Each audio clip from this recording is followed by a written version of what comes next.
सुरेंद्रजी,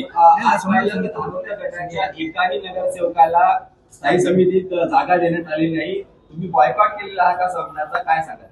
आता नुकतीच स्थायी समितीच्या सदस्याचा विषय घेऊन महानगरपालिकेने इथे महानगरपालिकेत बैठक बोलावण्यात आलेली होती.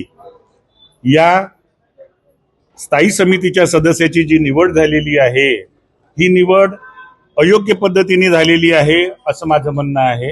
काँग्रेस पक्षाच्या नेत्यांनी जी नावं प्रपोज केली होती किंवा सुचवलेली होती त्या नावामध्ये बदल करून काँग्रेसच्या गटनेत्यांनी इथे सभागृहामध्ये स्वतःच्या मर्जीने नावं दिलेली आहे.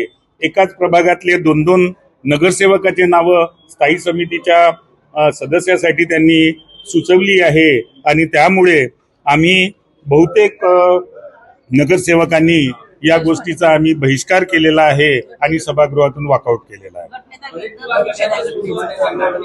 नगरसेवक आहे आणि आमच्या सोबत एक बसपा पण युतीमध्ये आमचे 28 लोक आहे आम्ही, आणि जन विकास आघाडीचे पण 3 लोक आमच्या सोबत आहे आणि MIK आहे. असा आमचे सर्व आम्ही 31 लोक आहे आणि काँग्रेस पक्षाकडून मी गटनेता म्हणून आता 7 जणांची निवड केली आहे आणि पुढच्या वर्षी अजून 7 जणांचं नाव टाकणार आहे आणि असं 5 वर्ष आपल्याला भेटणार आहे आणि प्रत्येक वर्षी आपण 7 जणांचं नाव टाकले पण तर सर्व कोरम पूर्ण होऊन जाते आणि त्यामध्ये महिला बाल कल्याण मध्ये या कमिटी टाकू शकते, झोन मध्ये टाकू शकतो आपण, असं काही बरेच कमिटी आहे आणि आपण सर्वांचं एक वेळ नाव टाकू शकत नाही कारण की आपल्याकडे 7च येत आहे. महानगरपालिका स्थायी समितीमध्ये काँग्रेस पक्षाकडून 7 नाव येत आहे आणि 7 नाव हे जे आले आपल्याकडे पक्षाकडे ते आपण 7 नाव सुचले आहे तिकडे.